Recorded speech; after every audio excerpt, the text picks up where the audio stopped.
Olá, sejam bem-vindos para mais um vídeo, e o caso de hoje é sobre o maior suicídio coletivo da história, liderado por Jim Jones. James Warren Jones nasceu em maio de 1931 no estado de Indiana. Jones não era uma criança muito popular e, por não ter muitos amigos e pais ausentes, acabava passando a maior parte de seu tempo lendo livros, principalmente as obras de Hitler, Gandhi, Marx e Stalin.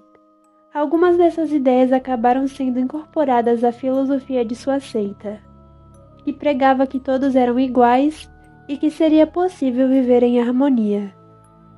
Antes de se formar no ensino médio, seus pais se separaram e ele passou a viver apenas com a mãe, concluindo seus estudos em 1948. Após a formatura, Jones foi trabalhar em um hospital e começou a namorar uma enfermeira com quem acabou se casando. Na idade adulta, declarava-se comunista e lutava ao lado dos afro-americanos contra a segregação e a discriminação racial nos Estados Unidos. Jones e sua esposa Marceline adotaram crianças de várias etnias, algo inédito a uma família branca. Em 1952, Jones acabou entrando para a escola de pastores da Igreja Metodista e, pouco tempo depois, já estava coordenando grandes aglomerações de fiéis. Em 1956, Jones inaugurou o Templo do Povo, seita supostamente cristã, em Indiana. No início dos anos 1960, Jones começou a pregar que o Apocalipse se aproximava, mas que ele seria um salvador para seus fiéis e construiria um paraíso na Terra. Na época, ele começou a espalhar ideias de que uma grande guerra nuclear se aproximava e que ela seria responsável por acabar com os Estados Unidos. Essa história me lembra outra seita, hein? Em 1962, ele e sua família se mudaram para o Brasil em busca de um novo local para a igreja que ele havia fundado. Jones não falava português e, não conseguindo arrebanhar discípulos, voltou para os Estados Unidos em 1963. Desta vez se instalou na Califórnia e foram abertas filiais do templo em São Fernando, Los Angeles e São Francisco.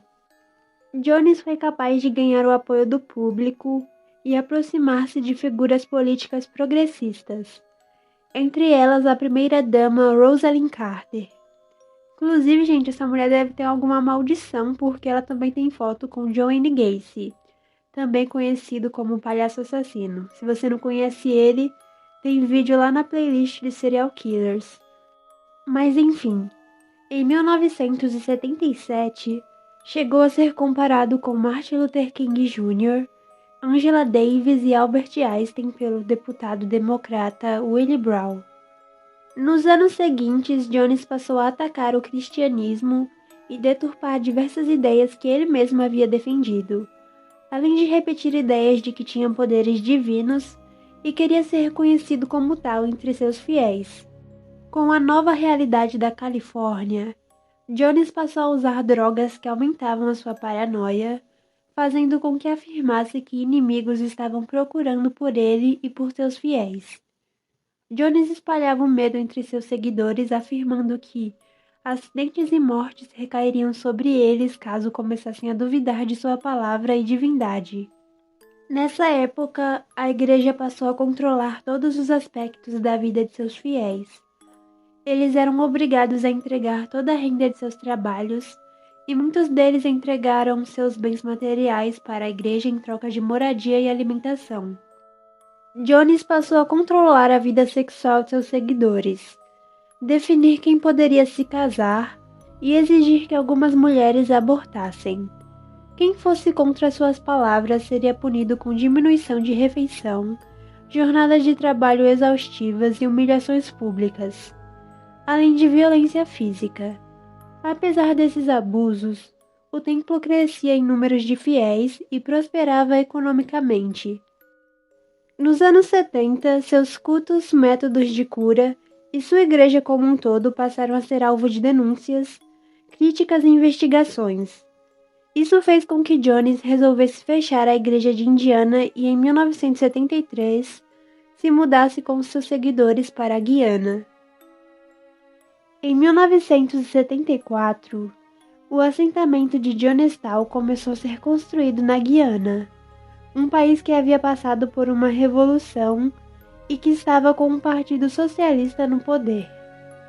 Em dezembro, chegou o primeiro grupo de fiéis e Jonestown começou a funcionar como uma sociedade autossustentável. Jones reinava absoluto no lugar. Em 1977, após diversas tentativas de acabar com a visão negativa que a mídia estadunidense tinha de sua igreja, Jones decide que é hora de se mudar de vez para a comunidade agrícola e leva dezenas de fiéis consigo. Apesar do lugar não suportar a grande quantidade de pessoas que estava chegando, elas eram proibidas de deixar o local. Poucos meses após essa mudança definitiva, alguns parentes de pessoas que viviam em Jonestown formaram um grupo que passa a denunciar que seus familiares não têm permissão para sair do local. Dentre essas pessoas está Timothy Stowen, cujo filho, John Stowen, havia sido levado para Jonestown após sua deserção. John estava sendo criado como filho de Jones, que alegou ser seu pai biológico.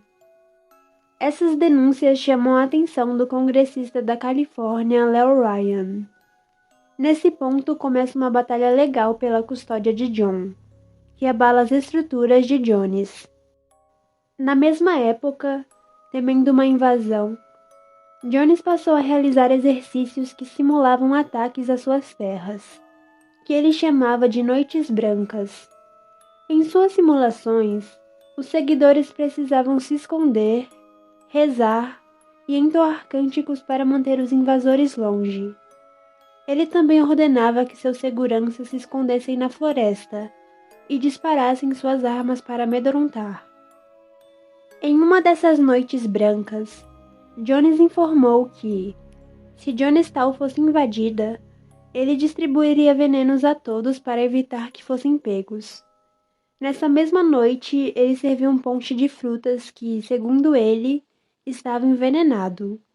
Enquanto seus seguidores choravam esperando a morte, Jones informou que era apenas um exercício e que não havia veneno, mas, aos poucos, ele foi colocando a ideia de suicídio coletivo na cabeça de todos.